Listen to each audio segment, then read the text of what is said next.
تبارك الذي نزل الفرقان على عبده ليكون للعالمين نذيرا. واجب الاحترام معزز سامعین کرام، آج کی گفتگو میں اتنا عرض کروں گا کہ ہم دینی مدارس کے ساتھ کیوں جڑے ہوئے ہیں، اور یہ عرض کرنا اس لیے ضروری ہے کہ جب ہمارے معاشرہ میں کسی اچھے گھرانے کا کوئی بچہ مدرسہ میں پڑھنے کے لیے آتا ہے تو عزیز و اقارب کہتے ہیں آپ کو تو اللہ نے ہر شے دی ہوئی ہے، آپ نے اپنا بچہ مدرسہ میں داخل کروا دیا، آپ کو تو کسی چیز کی کمی نہیں۔ گویا لوگوں کا ذہن یہ بن چکا ہے کہ مدرسہ میں جانے کا سبب غربت ہے۔ مدرسہ میں بچے فقط کفالت کے لیے داخل کروائے جاتے ہیں، جبکہ ایسا نہیں ہے۔ اپنے بچوں کو دینی تعلیم دلوانے، مدارس میں بھیجنے اور مدارس کے ساتھ وابستہ رہنے کے، مدارس کا راستہ اختیار کرنے کے دیگر بہت سارے اسباب ہیں۔ چند ایک کا ذکر کروں گا۔ سب سے پہلا سبب ان فضائل اور کمالات کو حاصل کرنا ہے جو اللہ کے نبی نے بیان فرمائے، اور وہ دینی مدارس میں آ کر، رہ کر اور مدارس کی راہ پر چل کر حاصل ہوتے ہیں۔ وہ فضائل کیا ہیں؟ بہت سارے ہیں۔ کہیں اللہ کے نبی صلی اللہ علیہ وسلم نے فرمایا خیرکم من تعلم القرآن وعلمہ، تم میں بہترین وہ آدمی ہے جو قرآن سیکھے اور سکھائے۔ اس بہترین آدمی والی فضیلت کو حاصل کرنے کے لیے مدارس کا راستہ اختیار کرنا پڑتا ہے،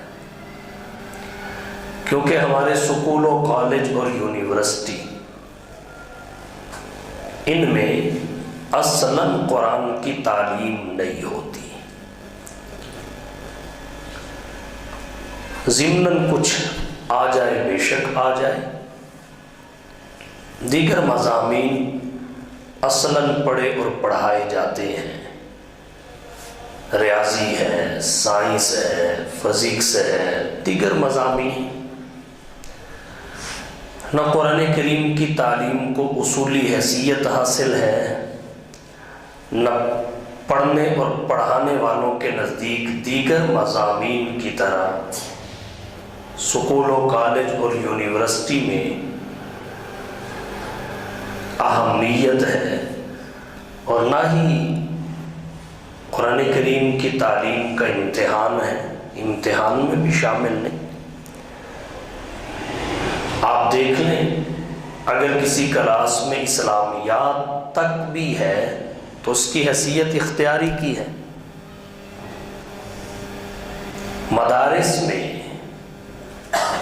قرآن کی تعلیم اصولی حیثیت رکھتی ہے، اصلاً قرآن پڑھا اور پڑھایا جاتا ہے۔ باقی عصری تعلیم بھی دینی مدارس میں ہوتی ہے، وہ ضمناً ہے، طبعاً ہے۔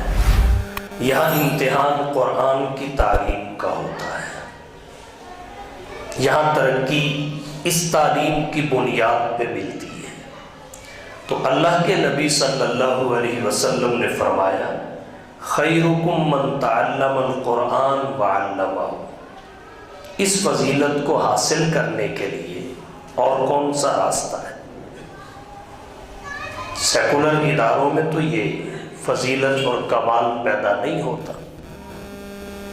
کہیں اللہ کے نبی صلی اللہ علیہ وسلم نے فرمایا من سلک طریقا یلتمس فیہ علما سہل اللہ لہ بہ الی طریق الجنہ، جو شخص علم کے راستے پر تلاش علم کے لیے چل نکلا، اللہ اس کی برکت سے جنت کا راستہ اس کے لیے آسان کر دیتے ہیں.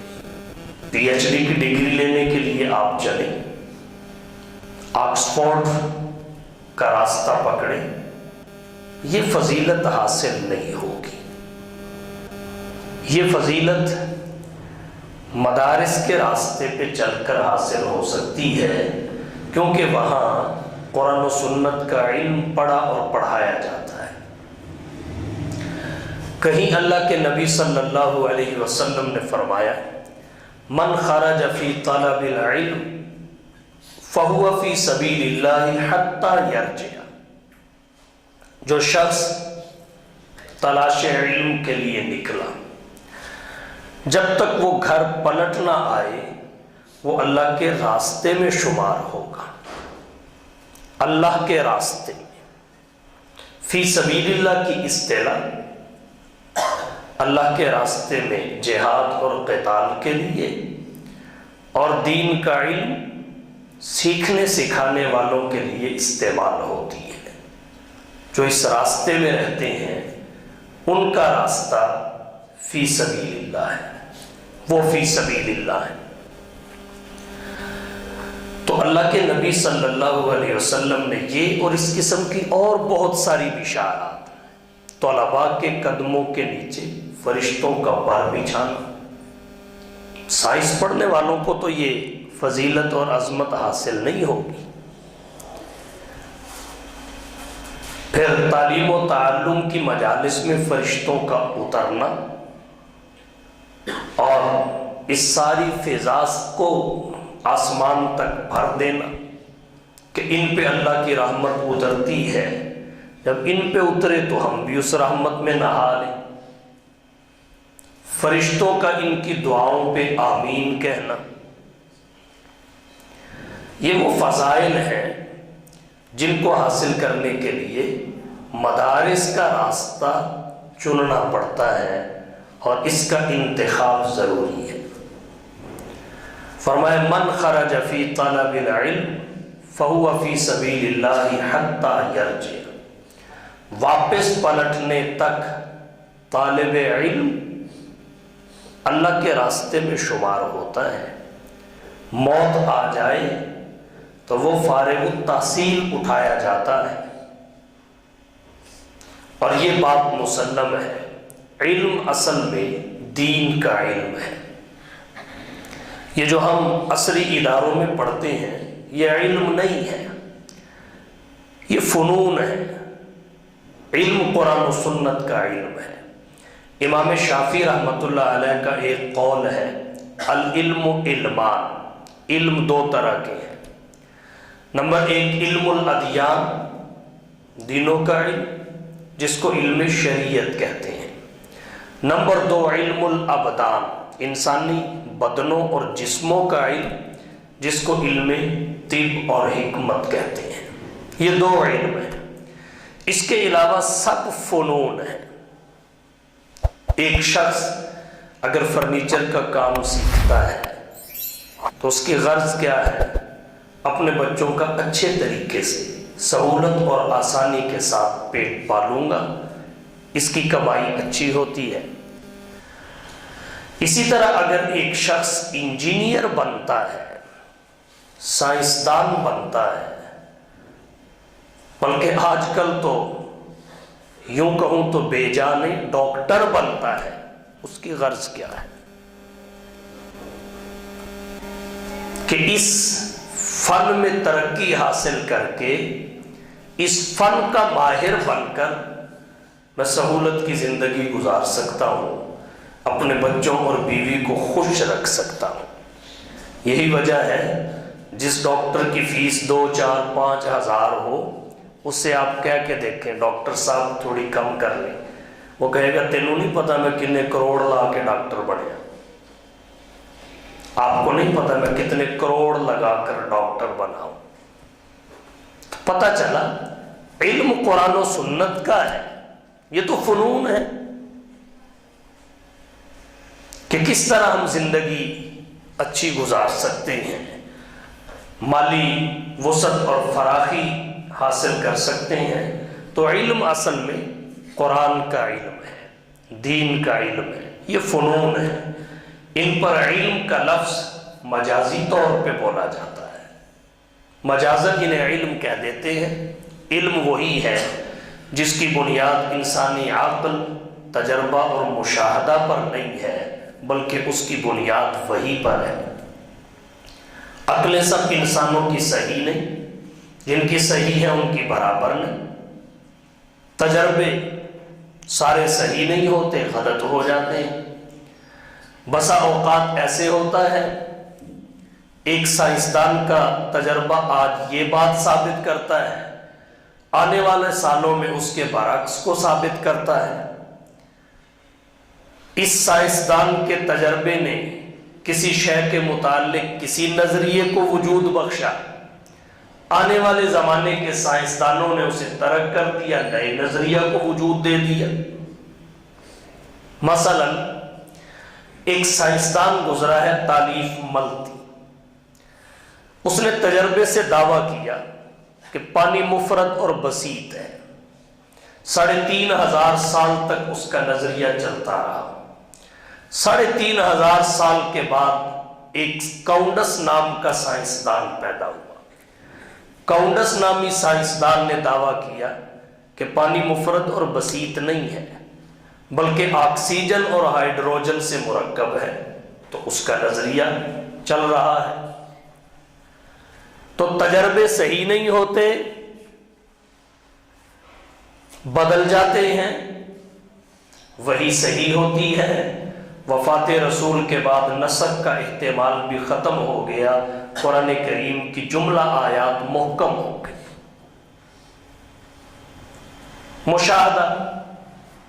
مشاہدے جو ہوتے ہیں ان کا تعلق بھی انسان کے ساتھ ہے، انسان کی عقل کے ساتھ ہے، تو مشاہدات میں بھی غلطی ہوتی ہے، لیکن وہی نہ غلط ہوتی ہے نہ تبدیل ہوتی ہے۔ لا تبدیل لکلمات اللہ ما یبدل القول لدی وما انا بظلام للعبید۔ تو علم در اصل وہی ہے جس کی بنیاد وحی پر ہے، انسانی عقل پر نہیں، تجربہ پر نہیں، مشاہدہ پر نہیں۔ اگرچہ عقل انسانی دین کو سمجھنے میں معاون ضرور ہے، البتہ سیکولر علوم کی بنیاد انسانی عقل پر ہے، تجربہ پر ہے، مشاہدہ پر ہے۔ اسی لیے میں نے عرض کیا یہ اصلاً فنون ہے، انہیں علم مجازی طور پہ کہا جاتا ہے۔ علم تو وہ ہے جو انسان کو اس کی غرض تخلیق بتائے، مقصد پیدائش سے روشناس کرائے، جو خالق کی معرفت عطا کرے، جو مخلوق کو خالق کے در پہ جھکائے۔ علم در اصل وہ ہے جس کو حاصل کرنے کا نفع اور حاصل نہ کرنے کا نقصان فقط دنیا تک محدود نہ ہو، دنیا میں بھی ہو، آخرت میں بھی ہو، اور یہ شان فقط قرآن و حدیث کے علم کی ہے، دین کے علم کی ہے۔ سیکولر علوم کو حاصل کرنے کا نفع دنیا میں ہے، حاصل نہ کرنے کا نقصان بھی دنیا میں ہے۔ لیکن علم دین اگر حاصل نہیں کریں گے تو نقصان دنیا میں ہی نہیں آخرت میں بھی ہوگا، حاصل کریں گے تو فائدہ دنیا میں ہی نہیں آخرت میں بھی ہوگا۔ اور یہاں ایک بات اور عرض کر دوں، ہمارے مدارس علماء عصری تعلیم کے منکر نہیں، اس کی افادیت کے قائل ہیں، اس کی ضرورت کو سمجھتے ہیں، نہ اس کی افادیت اور ضرورت سے انکار ہے، اور نہ ہی اس کے لیے جد و جہد میں کمی ہے۔ ہمارا اختلاف ترجیح کا ہے، ترجیح کا۔ ہم کہتے ہیں یہ ہماری ضرورت ہے، عصری تعلیم ہماری ضرورت ہے، مگر اس سے بڑھ کر دینی تعلیم ہماری ضرورت ہے، کیونکہ عصری تعلیم حاصل کرنے کا نفع دنیا تک محدود ہے، اور ہمیں پتہ نہیں دنیا میں ہم نے کب تک رہنا ہے، اور دینی تعلیم حاصل کرنے کا نفع آخرت میں بھی ہے، اور آخرت میں اتنا رہنا ہے کہ بس وہیں رہنا ہے۔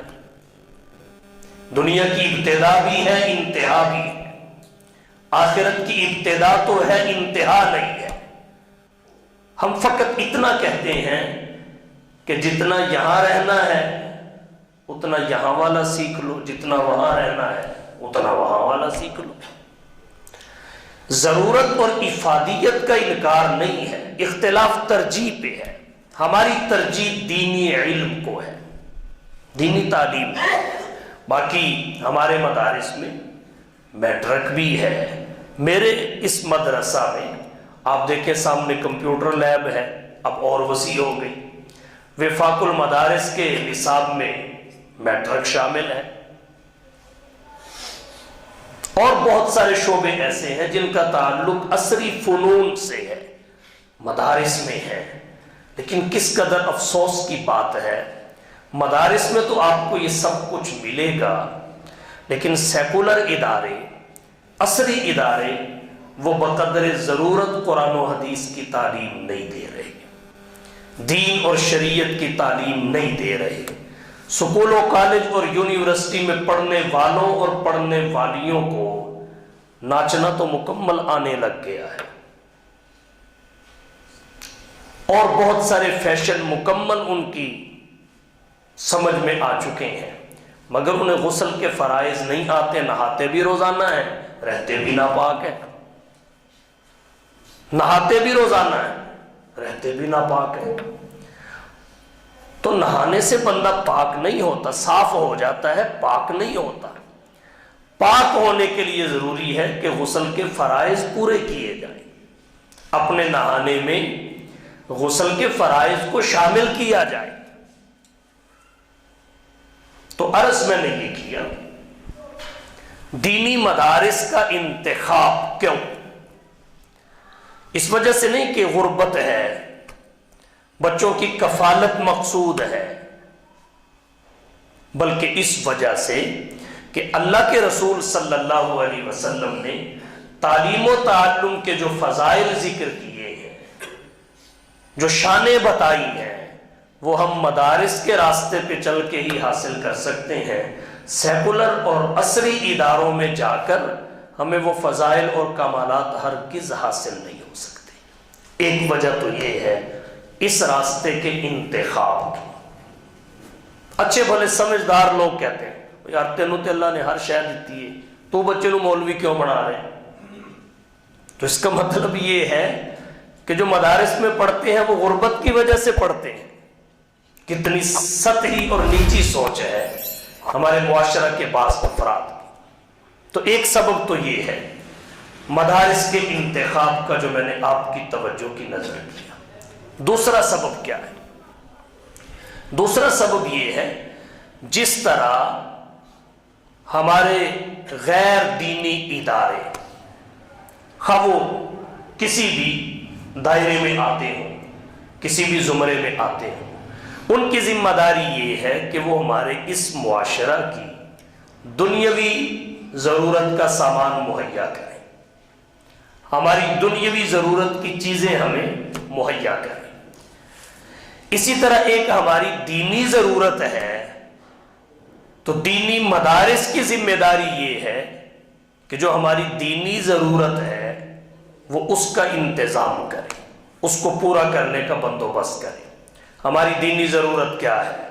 ہمیں کلمہ آتا ہو، نماز آتی ہو، غسل کا طریقہ آتا ہو، جنازہ پڑھنا آتا ہو، باپ کی میت سامنے ہو، بندہ صف میں کھڑا ہو کہ والد سے تو دھوکہ نہ کرے، مسلمان سے تو دھوکہ نہ کرے، یہ ہماری دینی ضرورتیں ہیں، ان کو پورا کرنے کی ذمہ داری دینی مدارس نے لے لی، علماء نے لے لی، خانقاہوں نے لے لی، تبلیغی جماعتوں نے لے لی۔ دوسری طرف ہماری دنیاوی ضرورتیں تھیں، ان کو پورا کرنے کی ذمہ داری ڈاکٹر چاہیے، سائنسدان چاہیے، انجینئر چاہیے۔ یہ ذمہ داری ہماری عصری اداروں نے لی۔ اب آپ خود تجزیہ کریں کہ کس نے کس حد تک اپنی ذمہ داری پوری کی، کون کس حد تک اپنی ذمہ داری کو پورا کرنے میں کامیاب ہوا۔ مدارس اس حد تک کامیاب ہوئے کہ پاکستان میں مسجدیں کم ہیں، مدرسے کم ہیں، علماء زیادہ ہیں۔ ابھی رمضان آنے والا ہے، تراویح پڑھانے کے لیے کسی مسجد کی انتظامیہ کا شکوہ سامنے نہیں آئے گا کہ ہماری مسجد میں قرآن سنانے کے لیے بندہ ہی نہیں مل رہا، بلکہ ایک مسجد اور مدرسہ میں کئی قرآن سنائے جا رہے ہیں، ایک مدرسہ میں کئی استاد ہیں۔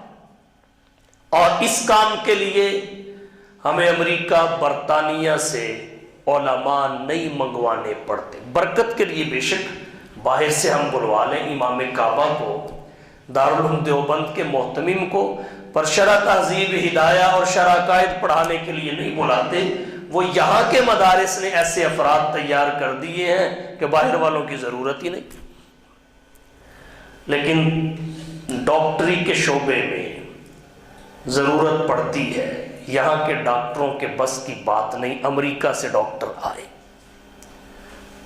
یہاں کی میڈیسن 2 نمبر ہے، یورپ سے 1 نمبر میڈیسن آئی۔ اب بتائیے مدارس کی جو ذمہ داری تھی اس نے کس حد تک پوری کی اور دیگر اداروں نے کس حد تک پوری کی۔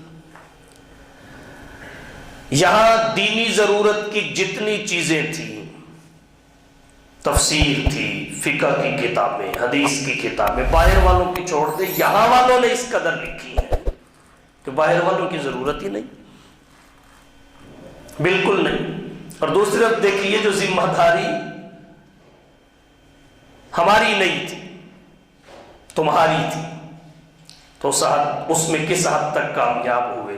پاکستان میں سوئی میڈ ان پاکستان نہیں، میڈ ان چائنا، تالا میڈ ان چائنا، جوتا میڈ ان چائنا، استری made in Japan.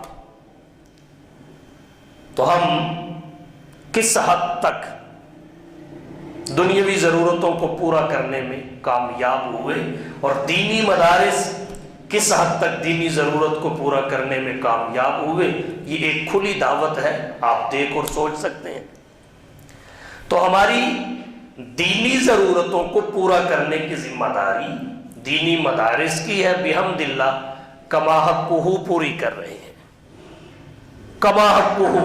Tablighi Jamaat والے تو گھر گھر جا کر دروازہ بجا کر کہتے ہیں آؤ دین سیکھ لو، پیچھے ان کے بھی دینی مدارس ہیں، شروع کرنے والے بھی مدارس کے فیض یافتہ اور اب کمال کرنے والے بھی مدارس کے فیض یافتہ۔ یہ ہے دینی مدارس کا فیضان۔ تو اگر ان کے ساتھ وابستگی نہ ہو تو دینی اعتبار سے ہماری حالت کیا ہو؟ تو اس لیے دینی مدارس کے ساتھ ہم وابستہ ہیں۔ پھر ایک بات اور عرض کرتا ہوں، اس وقت ہمیں 2 قسم کی جنگوں کا سامنا ہے، ایک ہے دلائل کی جنگ، ایک ہے اسلحہ کی جنگ۔ دشمنوں کے ساتھ ہماری 2 قسم کی جنگیں چل رہی ہیں، ایک کو آپ علمیت کی جنگ کہیں گے، دوسری کو آپ عسکریت کی جنگ کہیں گے۔ دشمنوں سے جو ہماری کشمکش ہے، تھی اور رہے گی، یہ 2 قسم کی تھی، علمیت کی، عسکریت کی۔ علمی اور دلائل کی جنگ کے لیے بھی افراد کی ضرورت ہے، عسکری محاذوں پر لڑنے کے لیے بھی افراد کی ضرورت ہے۔ افراد ادھر بھی ہیں، افراد ادھر بھی ہیں، سامان اور بندوبست ان کے پاس بھی ہے، ان کے پاس بھی ہے۔ ایک بات آپ خود سوچیں، وہ یہ کیا ہم اسلحہ کی جنگ میں، اسلحہ کے میدان میں سب سے آگے ہیں؟ ہم سے بہت سارے ممالک آگے ہیں، ہم سے بہت سارے ممالک آگے ہیں۔ ہم کسی کو شکست دینے کی صلاحیت بھی رکھتے ہیں، لیکن کوئی ہمیں شکست دینے کی صلاحیت بطریق اولا رکھتا ہے۔ لیکن دوسرے میدان میں آپ دیکھیے، جسے آپ علمیت کا میدان کہتے ہیں، دلائل کا میدان کہتے ہیں، جو دلائل اور علمیت کی جنگ ہے، اس میں ہمیں دنیا کی کوئی طاقت شکست نہیں دے سکتی، ہمارے افراد کو کوئی نہیں ہرا سکتا۔ دلائل کے اعتبار سے غلبہ اسلام کا تھا، ہے اور رہے گا۔ یہودی ہو یا عیسائی، مجوسی ہو یا پارسائی، قادیانی ہو یا کوئی اور، اسلام کے شیروں کے سامنے جب وہ آتے ہیں تو شکست کھا کے جاتے ہیں، جیت کے آج تک نہیں جا سکے۔ تو ایسے افراد مدارس نے مہیا کیے ہیں جنہوں نے جنگ جیتی ہے، انشاءاللہ جیتیں گے۔ تو جو ذمہ داری ان کی تھی انہوں نے پوری کی۔ ہمارے پاکستان کے فضلاء، دینی مدارس کے فضلاء آپ کو دنیا بھر میں ملیں گے، دنیا بھر میں ملیں گے۔ لیکن ایک بات آپ سے عرض کروں، ہمارے سکول و کالج اور یونیورسٹیوں کا جو سسٹم پاکستان میں ہے، ایک لمحے کے لیے دیکھیے، کیا کوئی امریکہ کا، برطانیہ کا، یورپ کا، کسی بھی ملک کا کوئی اسٹوڈنٹ پڑھنے یہاں آتا ہے؟ کسی عصری ادارے میں یہاں سے باہر جاتے ہیں۔ ابھی میں پاسپورٹ آفس میں تھا، پاسپورٹ نیو کروانے کے لیے گیا ہوا تھا، وہاں کچھ اسٹوڈنٹ بیٹھے ہوئے تھے، وہ سارے اس لیے آئے تھے کہ اسٹڈی کے لیے ہم نے باہر جانا ہے۔ تو کیا ہمارے ملک میں ایسا سسٹم نہیں ہے، یا اتنا کمزور کیوں ہے کہ ہمارے بچوں کو باہر جانا پڑے؟ دینی مدارس نے اپنے نظام کو اتنا بلند کیا ہے، اپنے سسٹم کو اتنا اوپر لے گئے ہیں، اس حد تک محنت کی ہے کہ باہر کے ممالک کے پڑھنے پاکستان آتے ہیں۔ پاکستان والے باہر نہیں جاتے بخاری ترمذی پڑھنے کے لیے۔ ہاں کوئی رہتا وہاں ہو یا اس کی سیٹنگ وہاں ہو گئی ہو، وہ تو ایک الگ بات، اس لیے نہیں کہ یہاں کی دینی تعلیم سے وہاں کی دینی تعلیم مضبوط ہے، قوی اور اچھی ہے، اس لیے نہیں، سب کچھ یہاں مہیا کیا۔ باہر سے آتے ہیں، اور یہ تو سفری پابندیاں لگ گئی جس کی وجہ سے کم ہو گئے، وگرنہ مدارس میں کہاں جگہ تھی۔ اب بھی آپ کراچی کے مدارس دیکھ لیں، غیر ملکی طلباء سے خالی نہیں ہے، کثیر تعداد میں آپ کو وہاں ملیں گے۔ بنوریہ کو دیکھ لیں، دارالعلوم کو دیکھ لیں، دیگر کو دیکھ لیں، کوئی سکول دکھائیں جس میں باہر کے پڑھتے ہوں، یونیورسٹی دکھائیں، کالج دکھائیں۔ اس حد تک مدارس نے ملک کے وقار کو بلند کیا ہے کہ دنیا بھر میں آپ کو ان دینی مدارس کا فیضان ملے گا۔ آپ تھائی لینڈ چلے جائیں، افریقہ چلے جائیں، امریکہ چلے جائیں، بہت سارے علماء آپ کو وہاں کے رہائشی ایسے ملیں گے جو کہیں گے ہم رائے گنج سے پڑھ کے آئے ہیں، ہم دارالعلوم سے پڑھ کے آئے ہیں، ہم بنوریہ سے پڑھ کے آئے ہیں، ہم جامعہ اشرفیہ سے پڑھ کے آئے ہیں۔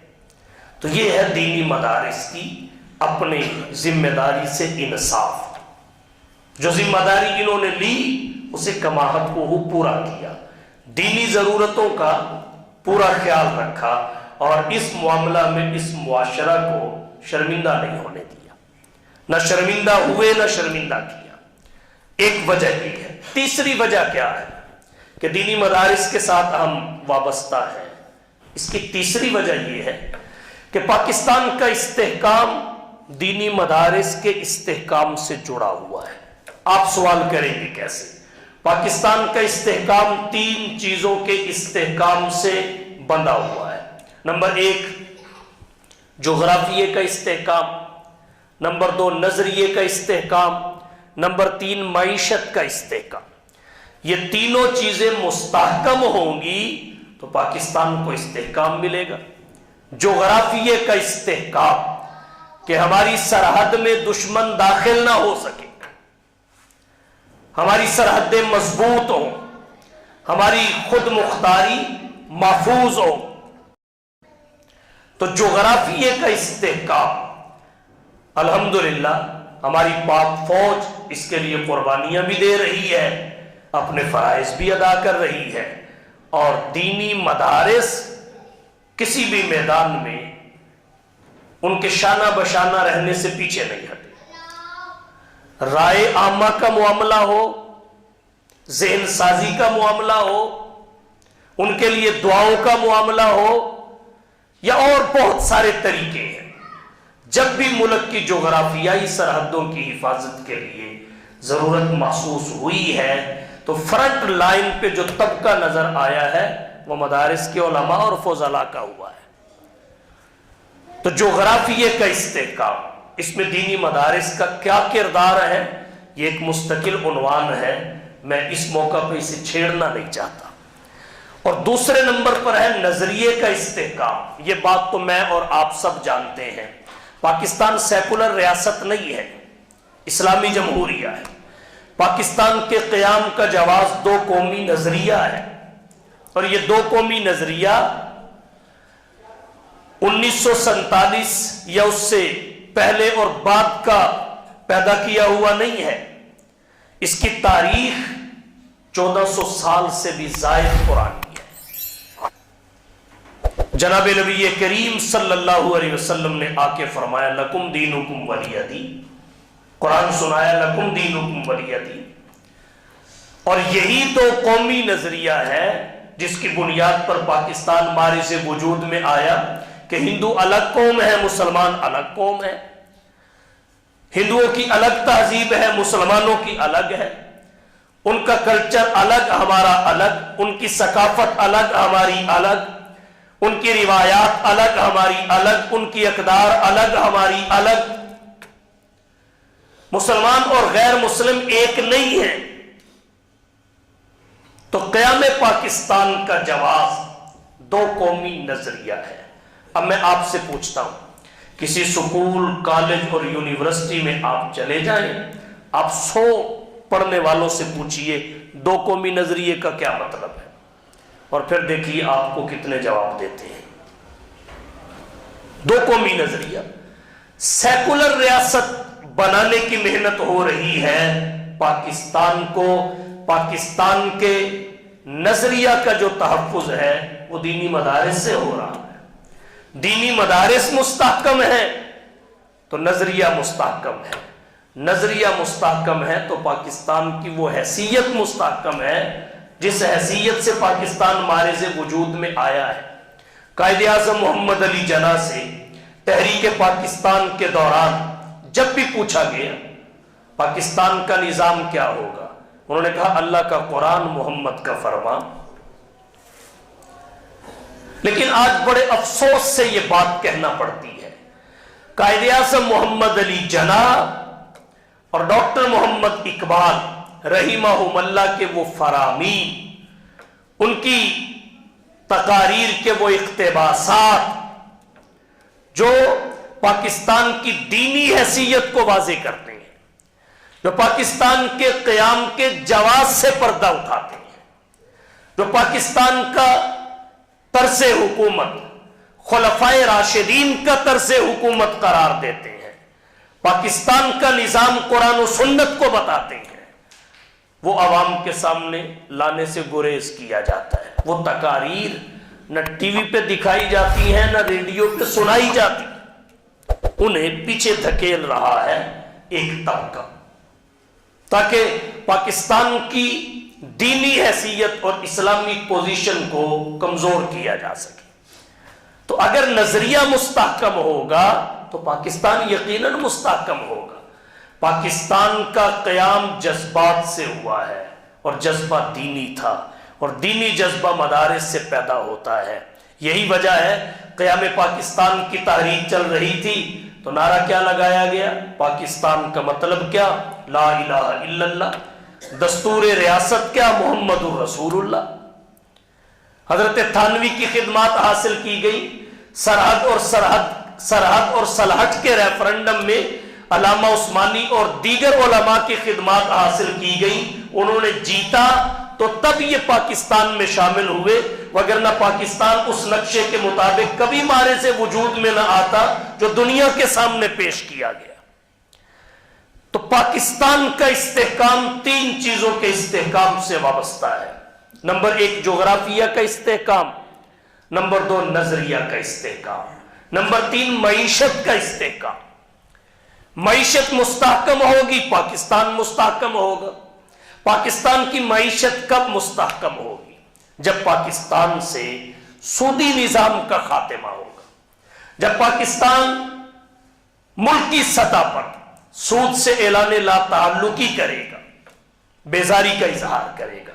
قائد اعظم محمد علی جناح نے اسٹیٹ بینک کے افتتاح کے موقع پر یہ بات واضح لفظوں میں کہی تھی کہ پاکستان کا نظام معیشت جو ہے وہ سودی نہیں ہوگا۔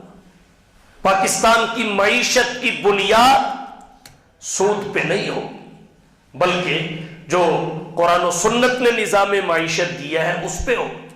لیکن آج پون صدی گزر چکی ہے، ہم سودی نظام سے چھٹکارا حاصل کرنا تو دور کی بات، ملکی اور قومی سطح پہ اعلان لا تعلقی بھی صحیح طرح نہیں کر پائے۔ اللہ تعالیٰ جزائے خیر عطا فرمائے علماء کرام کو، شیخ الاسلام حضرت مولانا مفتی محمد تقی عثمانی دامت برکاتہم العالیہ، ان کے رفقا اور تمام مکاتب فکر کے علماء کو، جنہوں نے کراچی میں ایک بہت بڑا اجتماع کر کے اس طرف توجہ دلائی ہے کہ پاکستان سے سودی نظام کا خاتمہ ہونا چاہیے، اس کے نقصانات یہ ہیں، اور غیر سودی نظام کی برکات یہ ہے۔ سودی نظام میں کیا ہوتا ہے؟ غریبوں کی دولت امیروں کے پاس جاتی ہے، اور جو نظام معیشت اسلام نے پیش کیا ہے، اسلام کے پیش کردہ نظام معیشت میں امیروں کی دولت غریبوں کے پاس آتی ہے۔ سودی نظام معیشت میں غرباء کا پیسہ امراء کے پاس جاتا ہے، اور جو اسلام نے معیشت کا نظام پیش کیا ہے اس میں امراء کا غرباء اور فقراء کے پاس آتا ہے۔ آج 75 سال سے زائد کا عرصہ گزر چکا، پاکستان کو مارز وجود میں آئے ہوئے سود سے چھٹکارا حاصل کرنے کے لیے عملی طور پر ہم نے کیا پیش رفت کیا؟ اور اس سودی نظام معیشت کے نقصانات یہ ہیں کہ آج بھی اس ترقی کے دور میں ہم عالمی مالیاتی اداروں، ورلڈ بینک اور IMF کے شکنجوں اور پنجوں میں پھنسے ہوئے ہیں۔ ہم چھوٹ نہیں رہے، وہ چھوڑ نہیں رہے۔ تو پاکستان کی معیشت کی مضبوطی، استحکام، یہ پاکستان کے استحکام کا لازمی تقاضا ہے، اور اس کے لیے قیادت کا مخلص ہونا بھی ضروری ہے۔ یہ نہیں کہ یہاں سے لوٹے اور باہر کے ممالک میں بھیجتے جائیں، یہاں سے لوٹے باہر کے ممالک میں بھیجتے جائیں۔ ایک بات میں کہتا ہوں معذرت کے ساتھ، دینی ادارے ایسے افراد تیار نہیں کرتے جو یہاں سے لوٹے اور باہر کے ممالک میں بنگلے بنائیں۔ یہ جو باہر کے ممالک میں یہاں کے پیسے سے بنگلے بنا کے بیٹھے ہیں، یہ کن اداروں سے پڑھ کے آئے ہیں؟ سوچئے، ان کی تعلیم کہاں ہوئی ہے، ان کی تربیت کہاں ہوئی ہے؟ 99% علماء، چلو 100% میں نہیں کہتا، پیدا بھی اسی ملک میں ہوئے، زندگی بھی یہیں گزاری، اور دفن بھی اسی ملک اور وطن کی مٹی میں ہوئے۔ وطن کی مٹی گواہ رہنا، اسی وطن کی مٹی میں مل گئے۔ تو اس سے خیر خواہ طبقہ ملک کا کوئی نہیں۔ یہ ملک و ملت کے ساتھ ان کے باہر کے ممالک میں کوئی بنگلے نہیں ہے کہ یہ وہاں جا کے بیٹھ جائے۔ جیل آئے تب یہاں، ہتھکڑی آئے تب یہاں، بیڑی آئے تب یہاں، سہولت آئے تب یہاں، مشقت آئے تب یہاں۔ اور جب ملک پکارے جغرافیائی سرحدوں کی حفاظت کے لیے یا ملک کے اندر آنے والی اندرونی آفت سے انسانوں کو نجات دلانے کے لیے، جیسا کہ ماضی قریب میں سیلاب کی آفت آئی، تو فرنٹ لائن پر جو نظر آیا وہ دینی طبقہ تھا، وہ مدارس کے فضلاء تھے، اہل مدارس تھے۔ پیچھے آپ سب مسلمان تھے، سارے پاکستانی تھے ان کی پشت پہ. تو عرض میں نے یہ کیا پاکستان کا استحکام 3 چیزوں کے استحکام سے وابستہ ہے. نمبر 1 جغرافیے کے استحکام سے، نمبر 2 نظریہ کے استحکام سے، نمبر 3 معیشت کے استحکام سے. اور یہ تینوں چیزیں مدارس کے استحکام سے جڑی ہوئی ہیں. ان تینوں کا استحکام مدارس کے استحکام سے جڑا ہوا ہے. اس وجہ سے مدارس کا راستہ اختیار کرنا یہ ہم سب کے لیے ضروری ہے. یہ نہیں ہو تینوں تے اللہ نے سب کچھ دیتا سی تو بھی بچہ مدرسے داخل کرا چڑھے. مدرسے میں آنے کا سبب غربت نہیں ہے، مدارس کا کردار ہے، خدمات ہے اور ضرورت ہے. ضرورت ہماری ضرورت ہے مدارس میں آنے کا سبب. ایک بات اور عرض کرتا ہوں، خدمات دیکھیے کسی عصری ادارے کی وہ خدمات نہیں ہے جو دینی مدارس کی ہے. دینی مدارس کی خدمات 2 قسم کی ہیں. نمبر 1 جن کا ہم مسلمان اعتراف کرتے ہیں، ان کا اعتراف ہم مسلمانوں کو ہے. وہ کیا ہے؟ دین کی حفاظت، دین کی اشاعت. انہوں نے دین کی حفاظت بھی کی، اس کی اشاعت کا معقول انتظام بھی کیا. تہذیب کی حفاظت. اب آپ مجھے بتائیے ہمارے دین کی حفاظت دینی مدارس کر رہے ہیں یا عصری ادارے؟ اشاعت یہاں سے ہو رہی ہے یا یونیورسٹیوں سے؟ اور کچھ نہیں. ہماری تہذیب کے محافظ کون سے ادارے ہیں؟ یہ سکول و کالج یونیورسٹیاں یا یہ مکاتب اور مدارس؟ سکول و کالج اور یونیورسٹیاں ہماری اسلامی تہذیب کے قاتل ہیں. سکول و کالج اور یونیورسٹی میں پڑھنے والے بچوں اور بچیوں کو ڈانس کے سارے سٹیپ آتے ہیں، غسل کے فرض نہیں آتے. اور بڑی بے حیائی کے ساتھ پرنسپل اسٹیج پہ بیٹھا ہوتا ہے، ٹیچر سارے اسٹیج پہ بیٹھے ہوتے ہیں، اور وہ بچیاں جو بیٹیوں کی طرح ہیں وہ ان کے سامنے ڈانس کر رہی ہوتی ہیں. ان کے جسم کے مخصوص اعضاء دیکھ کر وہ لطف اندوز ہو رہے ہوتے ہیں. کتنی بے شرمی کی بات ہے. پھر ہمارے کچھ مسلمان اس کو فن سمجھتے ہیں، اس کو ترقی کا نام دیتے ہیں اور اس کو سکول کی کامیابی قرار دیتے ہیں. کیا یہ ہماری تہذیب ہے؟ مسلمانوں کی تہذیب بے پردہ ہونا نہیں ہے، پردہ ہے. مسلمانوں کی تہذیب بے شرم ہونا نہیں ہے، شرم و حیا ہے. مسلمانوں کی تہذیب بے نقاب ہونا نہیں ہے، باحجاب ہونا ہے. تو ہماری تہذیب کی حفاظت کون سے ادارے کر رہے ہیں؟ دینی ادارے. ہمارے تمدن کی حفاظت، ہمارے کلچر کی حفاظت، ہماری ثقافت کی حفاظت، ہماری اقدار اور ہماری روایات کی حفاظت اگر کہیں سے ہو رہی ہے تو ان دینی مدارس سے ہو رہی ہے. تو دینی مدارس کا ایک کردار تو وہ ہے جس کو ہم مسلمان تسلیم کرتے ہیں، دین کی حفاظت، دین کی اشاعت، معقول انتظام کیا دونوں کا، تہذیب کی حفاظت، نظریات کی حفاظت. اس کے ساتھ ساتھ دینی مدارس کے کردار کا ایک رخ وہ ہے، ایک دائرہ وہ ہے، ان کی خدمات کی ایک قسم وہ ہے جس کو ہم ہی نہیں انصاف پسند غیر مسلم بھی تسلیم کرتے ہیں. مثلا وہ کیا ہے؟ دینی مدارس نے شرح خواندگی میں بے حد اضافہ کیا. شرح خواندگی میں بے حد اضافہ کیا.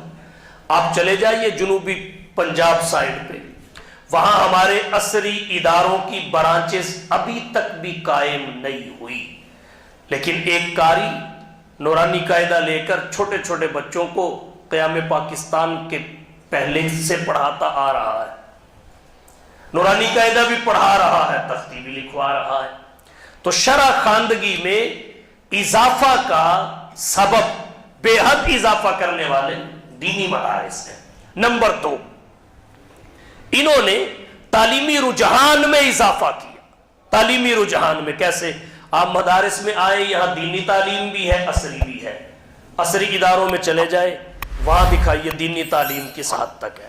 ضرورت کی حد تک یہاں عصری تعلیم ہے، لیکن ضرورت کی حد تک وہاں دینی تعلیم نہیں ہے. تو ہم نے اپنے پڑھنے والے بچوں کو، مدارس میں آنے والے بچوں کو میٹرک بھی کروایا، کمپیوٹر بھی سکھایا، انگلش بول چال کی کوشش بھی کی. علماء میں آپ کو درجنوں نہیں سینکڑوں میں انگلش بولنے والے دکھاتا ہوں، آپ سیاست دانوں میں 10 ہی عربی بولنے والے دکھاتے.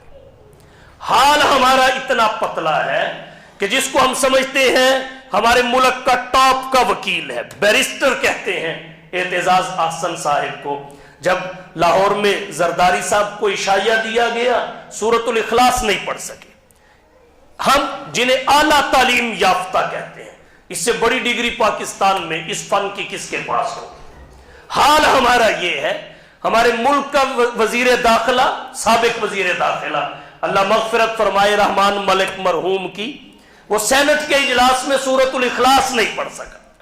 مسلم لیگ کے پارلیمانی کمیٹی کے اجلاس میں میاں شہباز شریف صاحب سورۃ الکوثر نہیں پڑھ سکے. یہ ہمارا حال ہے. تو یہاں آپ کو بقدر ضرورت عصری تعلیم ملے گی. سینکڑوں میں انگلش بولنے والے علماء میں دکھاتا ہوں، لیکن ادھر ہماری حالت کتنی پتلی ہے. عربی بولنا تو درکنار، سورۃ الاخلاص اور سورۃ الکوثر ہمارے اس طبقے کو نہ آئے جو طبقہ یہ کہتا ہے پاکستان بنایا بھی ہم نے ہے، اس کو بچائیں گے بھی ہم. سوچنے کی بات ہے. تو عرض میں نے یہ کیا، تعلیمی رجحان میں دینی مدارس نے اضافہ کیا، تعلیمی رجحان میں. اور ایک اور، دینی مدارس نے غربا کی سب سے زیادہ کفالت کی، سب سے زیادہ. سابق صدر جنرل پرویز مشرف نے کہا تھا سب سے بڑی NGOs دنیا کی دینی مدارس ہیں. آپ دیکھ لیں، یہاں اس مدرسے میں آئے، یہاں سینکڑوں طلباء پڑھتے ہیں، درجنوں میں اساتذہ ہیں، عملہ ہے، کسی بچے سے کوئی فیس نہیں لی جاتی، 3 وقت کا کھانا فری، اساتذہ کو تنخواہیں لاکھوں میں ملتی ہیں. 2.5 لاکھ اس دارالعلوم فاروقیہ کا گرمیوں میں بجلی کا بل آتا رہا، لاکھ کے لگ بھگ ان کے تندور اور روٹی پکانے پہ جو گیس خرچ ہوتی ہے اس گیس کا بل آتا رہا. ان سے کچھ نہیں لیا جاتا. جو ممتاز پوزیشن کے طلباء ہیں ان کو 1000 روپیہ ہر مہینے مدرسہ نقدی وظیفہ بھی دیتا ہے. ان کو کتابیں فری ملتی ہیں، یہ لائبریری ان کے لیے ہے، اور بہت ساری سہولیات، دوائی ان کو فری دی جاتی ہے. یہ کفالت ہے. کون سا عصری ادارہ؟ سکول تو اس وقت کاروبار کی فیکٹریاں بنے ہوئے، کالج اور یونیورسٹیاں، لیکن ہمارا معاشرہ ناقدر ہے. یہاں سے ملتا ہے، یہاں والے فیس نہیں لیتے. تو ہمارے ہاں اس تعلیم کی وہ اہمیت نہیں ہے جو عصری تعلیم کی ہے. تو عرض میں نے یہ کیا، غربا کی کفالت، یہ دینی مدارس کا وہ کردار ہے جسے غیر مسلم بھی تسلیم کرتے ہیں. اور پھر طبقاتی نظام تعلیم کا خاتمہ دینی مدارس نے کیا ہے. طبقاتی نظام تعلیم کا خاتمہ. یہاں اس گجرانوالہ میں درجنوں نہیں سینکڑوں سکول ہیں، طبقاتی نظام تعلیم ہے. جو تھوڑے پیسے دے گا وہ پٹیجر میں پڑھے گا، جو زیادہ دے گا وہ اچھے میں پڑھے گا، اس کا نصاب بھی اچھا ہوگا، اس کا نصاب بھی اچھا ہوگا. یہاں سب کے لیے ایک نصاب ہے، سب کے لیے تعلیم کا ایک نظام ہے. امیر کا بچہ بھی وہیں پڑھتا ہے، غریب کا بچہ بھی وہیں پڑھتا ہے، اس کا استاد بھی وہی، اس کا استاد بھی وہی، اس کا نصاب بھی وہی، اس کا نصاب بھی وہی، اس کا دارالامتحان بھی وہی، اس کا دارالامتحان بھی وہی. جہاں محتمم کا بیٹا پڑھتا ہے وہی غیر محتمم کا پڑھتا ہے، جو محتمم کا پڑھتا ہے وہی غیر محتمم کا پڑھتا ہے.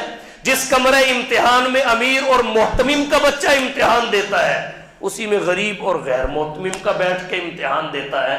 اور کوئی اس قسم کی ناانصافی بھی کبھی سامنے نہیں آئی جو دیگر اداروں کی آ جاتی ہے. تو عرض میں نے یہ کیا، طبقاتی نظام تعلیم کا خاتمہ دینی مدارس نے کیا.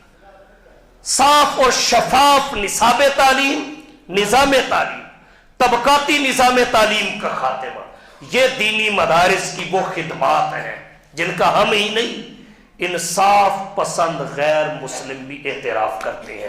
اگر کبھی کوئی غیر ملکی ٹیم کسی مدرسہ کا دورہ آ کے کرے تو وہ امتحانی نظام دیکھ کے حیران ہو جاتی ہے. تو یہ وجوہات ہیں دینی مدارس کے ساتھ وابستہ ہونے کی. غربت نہیں ہے. علماء، بڑے علماء صاحب حیثیت ہیں، صاحب ثروت ہیں، وہ زکوٰۃ خود نکالتے ہیں. اور یہ ذہن بھی ختم کرتے ہیں مولوی یہ دیکھو گڈی کتوں آئی، وہ مسجد میں تھوڑا پیدا ہوا ہے، اس کا خاندان ہے، اس کی وراثت ہوگی، اس کے آمدن کے دیگر ذرائع بھی ہوں گے. اور بعض لوگ تو پھر مولوی کے آمدن کے ذرائع اس طرح تلاش کرتے ہیں الامان والحفیظ. مولوی کو نہیں پتا ہوتا میرا کوئی پیسہ کسی اور جگہ ہے. یہ نمازی جو منشی ہوتے ہیں ان کو سارا پتا ہوتا ہے. تو عرض میں نے یہ کیا مدارس میں آنے کا سبب فقط غربت نہیں ہوتا. ہم ان فضائل اور کمالات کو حاصل کرنے کے لیے اپنے بچے مدرسوں میں پڑھاتے ہیں جنہیں اللہ کے رسول نے بیان کیا. وہ فضائل اور کمالات یہاں آ کے ہی حاصل ہو سکتے ہیں اور کہیں سے حاصل نہیں ہو سکتے. نمبر 2، ہماری دینی اور شرعی ضرورتیں دینی مدارس سے پوری ہوتی ہیں. نمبر 3، ہمیں 2 قسم کی جنگوں کا سامنا ہے، ایک اسلحے کی جنگ، ایک دلائل کی جنگ. اسلحہ کی جنگ جیتنے کے لیے جس طرح اسلحہ اور چھونیوں کا مضبوط ہونا ضروری ہے، غلبہ اسلام کی اور دلائل کی جنگ جیتنے کے لیے ان مدارس کا سسٹم مضبوط ہونا ضروری ہے. اور پھر اس لیے بھی کہ مدارس استحکام پاکستان کے ضامن ہیں، کیونکہ پاکستان کا استحکام 3 چیزوں کے استحکام سے جڑا ہوا ہے. نمبر 1 جغرافیہ کا استحکام، نمبر 2 نظریہ کا استحکام، نمبر 3 معیشت کا استحکام. اور ان تینوں چیزوں کا استحکام دینی مدارس سے وابستہ ہے. اور اس کے بعد مدارس کا کردار، اس کی خدمات مجبور کرتی ہیں، خیر خواہی اور اس کی کارکردگی مضبوط کرتی ہے کہ ہم دینی مدارس کے ساتھ جڑے رہیں اور ہم اس دنیا کی چمک سے متاثر نہ ہوں. یہ دنیا کی زندگی میں بھی ہمارے لیے مفید ہے، آخرت کی زندگی کی کامیابی کا بھی ضامن ہے. اللہ تعالیٰ دینی مدارس کے بارے میں، علماء کے بارے میں، دینی طبقات کے بارے میں ہمارے دلوں میں محبت کو گہرا اور راسخ فرمائے اور ہمیں اپنے بچوں کو دینی تعلیم دلوانے کے لیے شوق اور جذبہ نصیب فرمائے.